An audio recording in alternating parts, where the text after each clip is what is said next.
не айтатын едік күнде? Қайырлы күн, достарым, қайырлы күн, достарым, шемберлі құрайық, жылулық сыйлайық. Жарайсыңдар, ұстарыңдар болған. Бүгінгі сабағымыз қандай сабақ? Әдебиетті. Бұл сабағы өте тамаша, жарайсыңдар. Балалар, үйге тапсырма не берілді? Түлкі мен тиын мысалы, және алтыншы тапсырма. Қазір балалар, түлкі мен тиын мысалын біз рөлге бөліп оқимыз, рөлге бөліп оқимыз. Кім автор, кім тиын, кім қасқыр, кім түлкі? Мен қазір сұрайын. Диана, шығып, тақтарын ұстап шығып. Жақлар шығып. Так, кім? Назерке, кітабын оқиға. Қайда балалар? Оқиын. Бірінші автор кім бола ғой? Азия. Автор бола ғой. Қатты шығарамыз дауысын.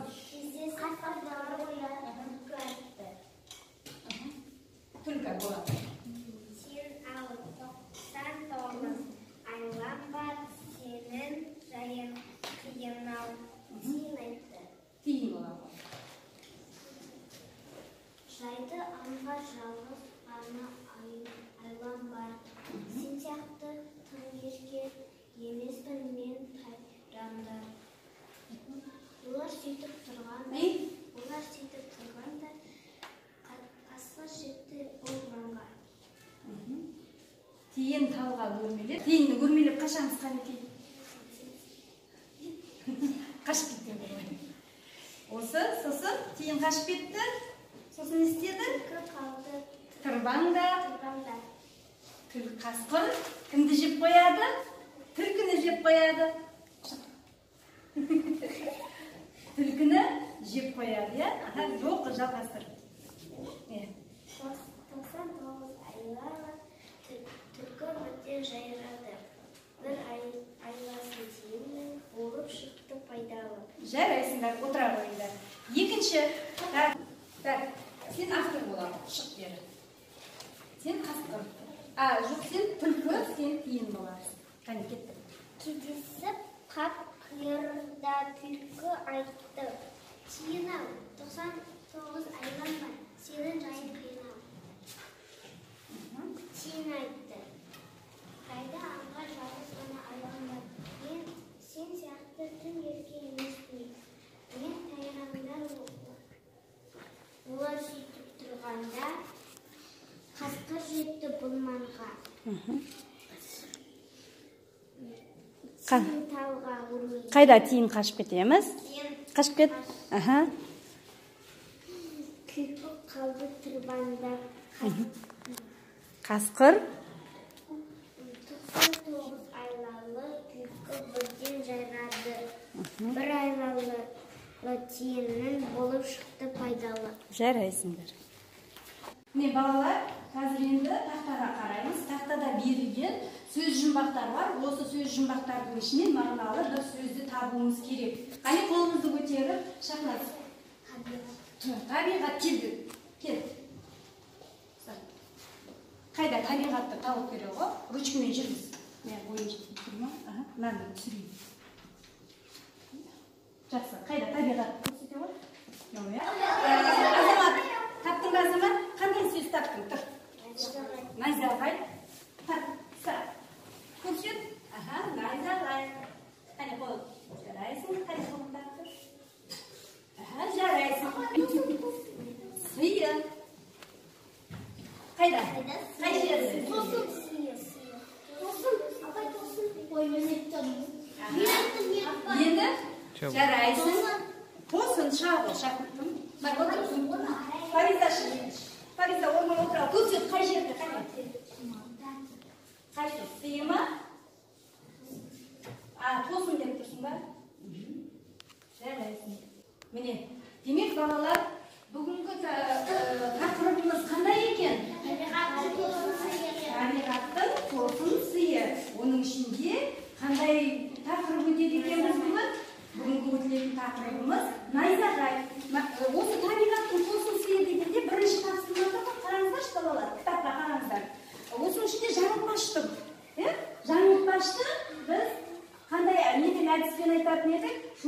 сізмен айтамыз, қанекей. Оқи көріңізші. Қайда? Көктем жауын шашынсыз болмас, жауын шашынды болса, жасынсыз болмас. Айтамыз, қанекей. Көктем жауын шашынды болмас, жауын шашынды болса, жасынсыз болмас. Көктем жауын шашынсыз болмас, жауын шашынды болса, жасынсыз болмас. Көктем жауын шашынды болмас, жауын шашынды болса, жасынсыз болмас. Кім жаттап алды? Кім жаттап алды? Жаттап аламыз, қазір тақтаға шығамыз, сосын қайдеке. Көктем жауын шашынсыз болмас, жауын шашынды болса, жасынсыз болмас. Жарайсың. Келесі тағы. Келесі. Тағы кім бар? Кім айта алады? Кім айта алады?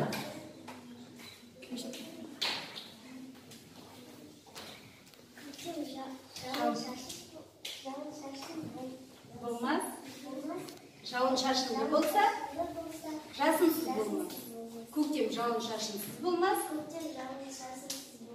Жауын шашынды болса, жасынсыз болмас. Жарайсың, отырыңдар. Балалар, көктем қазір бізде қай мезгіл?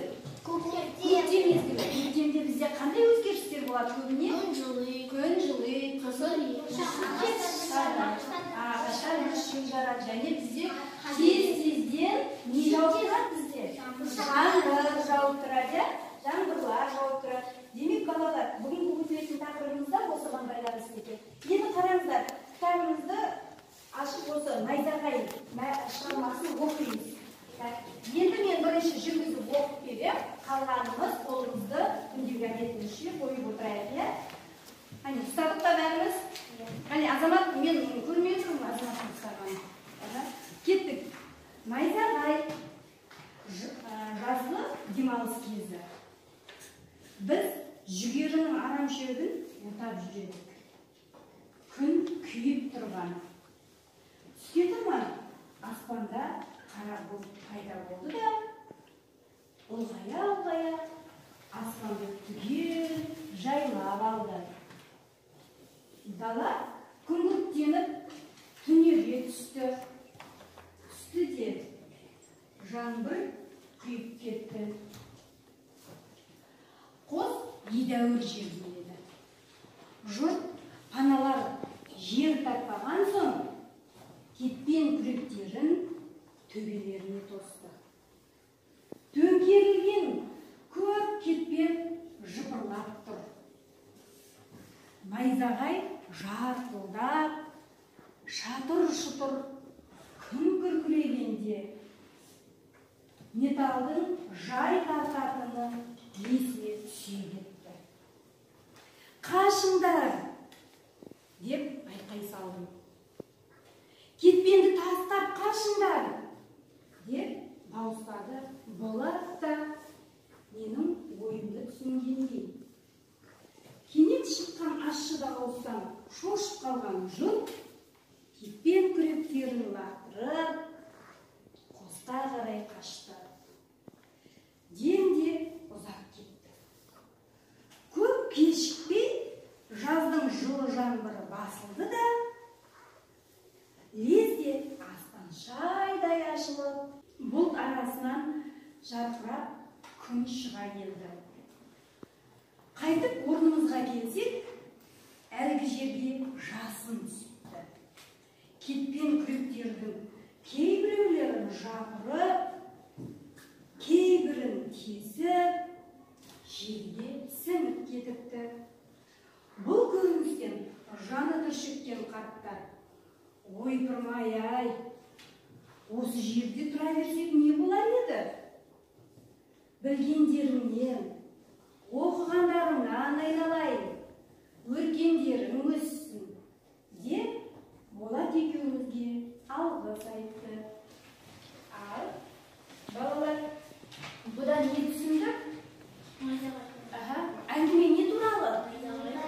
Кімдер не істеп жүрген екен ол жерде? Адамдар дұрыс, жазғы кезде жазғы ыстық күнінде егіншілер арамшөбін жұлып жүргеннен келе. Сол кезде не істеді? Бірінші табиғатта қандай құбылыс пайда болды? Бұлттар қарая үлкейе не болып кетті дейді? Арты жаңбырға ұласып кетті дейді. Сосын не істеді ол жерде? Дұрыс, найзағай ойнады дейді. Сосын қандай адамдар басқа жаққа қашып кетті. Қос едәуір жерде еді. Барып паналайтын жеріміз едәуір жерде болғандықтан біз не істедік дейді? Бірінші кетпен күректерімізді не істеген? Басына қойып, ана жаңбырдан өздерінше ол деген қорғанайын деп ойлаған ғой. Сосын басына былай көлегейлеп тұрған. Сосын бір кезде не істеді дейді? Найзағай соқты дейді. Сол кезде не есіме түсті дейді? Не есіне түскен?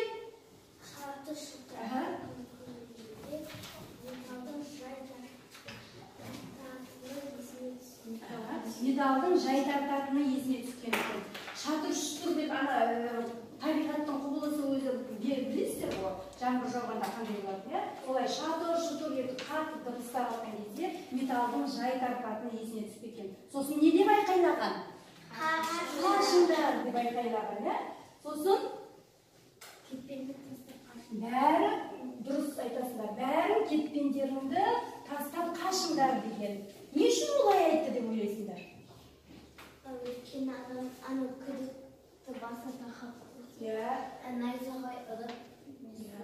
Жасын түсетін. Темір металл заттар ол жасынды өзіне тартады екен. Естиді екен? Металды өзіне тартады. Сонда жасын шығады. Ол кезде ол жерде адам деген тоқ соғып есіп кет қалуы да мүмкін. Сосын ол кезде істеген тағы қашқан ба адамдар, тастап қашқан ба? Сосын істеген? Қостан едәуір алыстан қашып кеткен, жаңа кетпен күректері тұрған жерде. Одан кейін не істеген? Одан кейін басылды. Тағы дұрыс. Тағы не істеген ол жерде?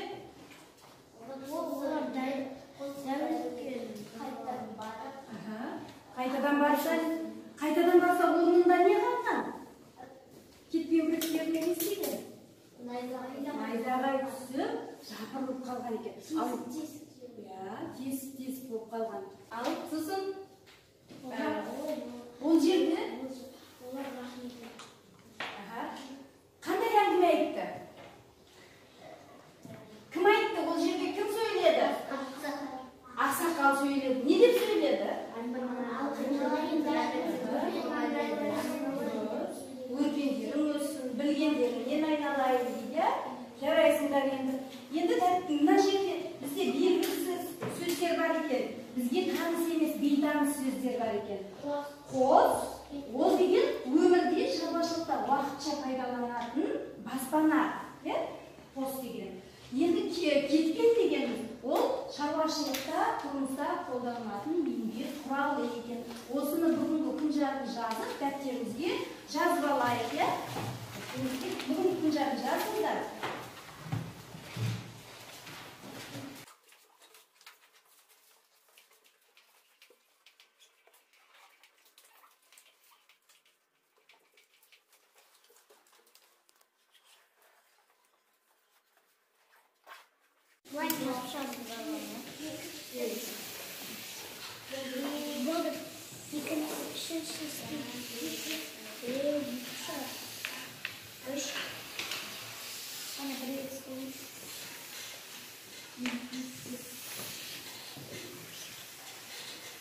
Қолмен ұстамаймыз.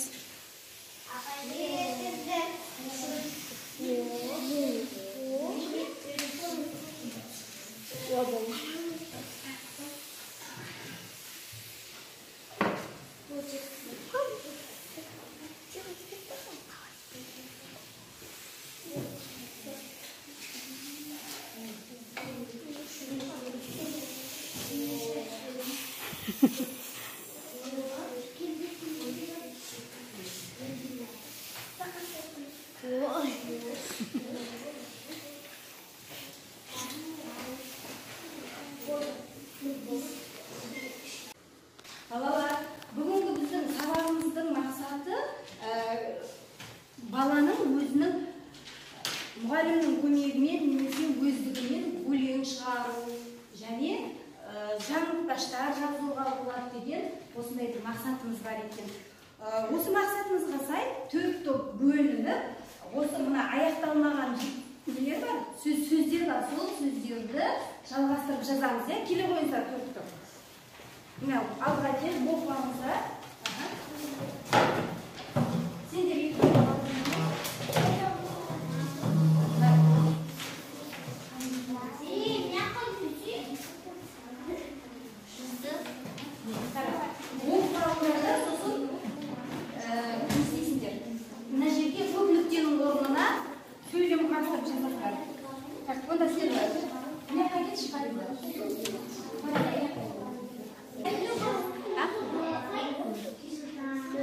қандай? Көрікті осындай жазасыңдар, келесі. Жақсы көрікті. Қазір күте тұр. Сосын жолбарыс тым қайратты, талай аңды. Тамаша, жарайсың. Қандай екен? Жайратты. Мына жерге жайратты болады. Зебр ала. Балық бар. Зебр ала.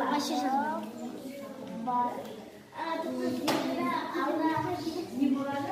Бағасы. Кезіп жүре. Жатанды, жаны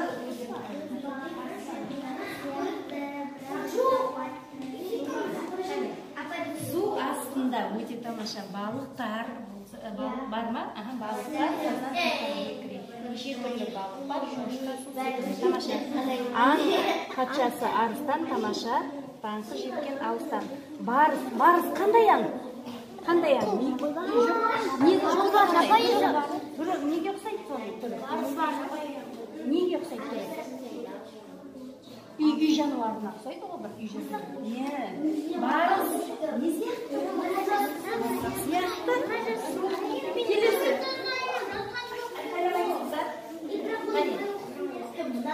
Мен көкжал қасқырмын, кімді састырады?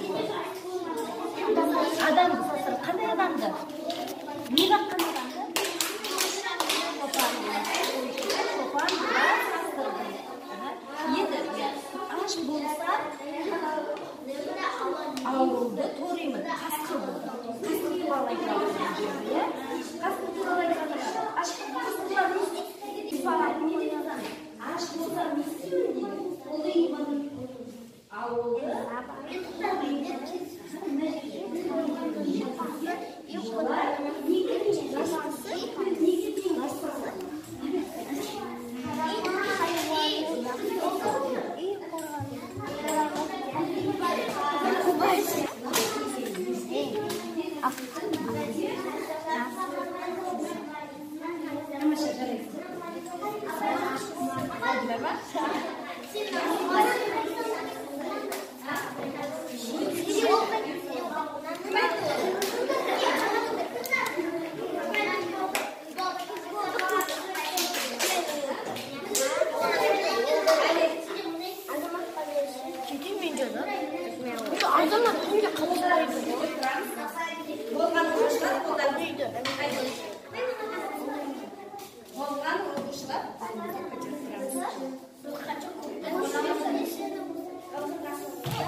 оқыңыз, қане балалар, тыңдайыңыз.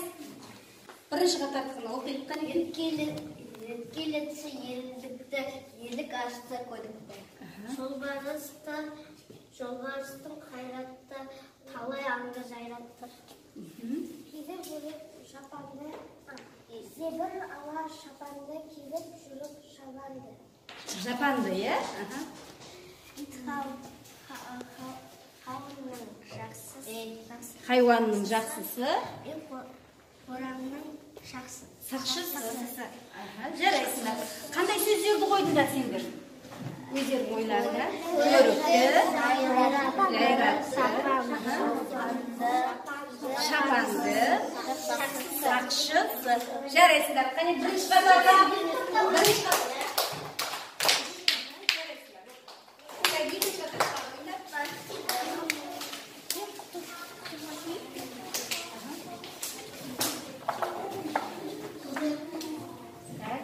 Жалғастырамыз. Астында балық бар, сазан жұрттан бекірек.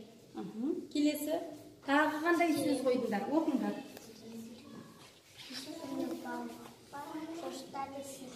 Секірме, шоштасың секірме. Ат патшасы арыстан, даңқы жеткен алыстан. Келесі. Арыс мысық сияқты, бірақ аса қуатты. Өте тамаша. Сендер қандай сөзді қойдыңдар өздеріне ойларыңа? Балық бар. Арыстан, мысық. Жарайсыңдар. Қанекей балалар. Отырамыз. Үшінші қатар шыға осындай. Үшінші қатардың оқимыз Қанекей.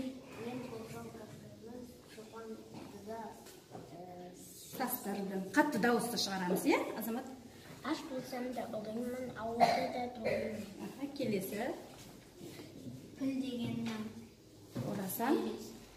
орасан Болар тау тегесі. Кеттік. Бірақ деген ерке той тез өсетін бөктетін. Жарайсыңдар. Қане, үшінші қатарға. Жарайсыңдар. Екі жаныңыздар.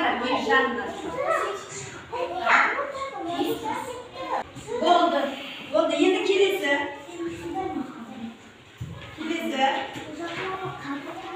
Тек екі оқушы, бір оқушы дұрыс емес айтыпты, қалғанымыз дұрыс айтты. Ғабит Мүсірепов қай жылы өмірге келді? Қане? Кім сен қараға қолын тигізіп жатсың? Кім мына жақта жауап, кімнің жауабы қабылданды? Кімнің жауабы қабылданды? Дұрыс болсын, қате болсын, бұл жер тек қана қабылданды деген жауап. Қабылданды ма? Айша бибі қайда? О, болды. Енді келесі. Келесі сұрақты оқимыз. Үш дейді, ата дейді. Қараңыздар.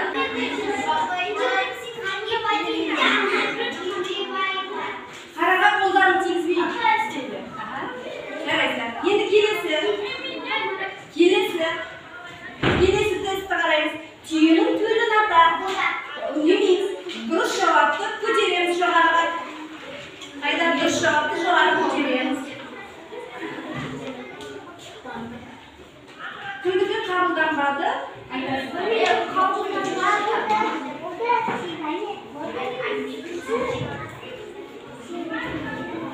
Қайда? Кімдікі бәріңізге қабылданды ма? Бетарыстан көтер. Жазып болдыңдар ма? Қанекей. Болған оқушылар тақтаға шығып, апарып ана неге жабыстыра қойыңдар.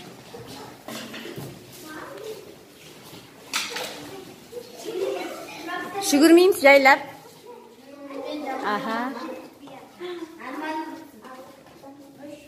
Бүгінгі сабақтан алған әсерлеріңіз, немесе сабақты түсінгендеріңіз, осылай жабыстырып шығыңдар. Жабыстырған оқушылар тұрмай бұлай шығыңдар.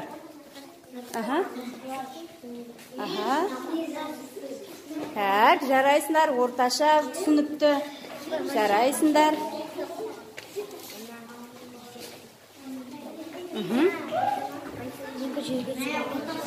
Жерге түсіп кетті ма екеуі? Жақсы. Артына жазып қойғансыңдар ғой. Үшеуі орташа түсінген екен. Жарайсыңдар.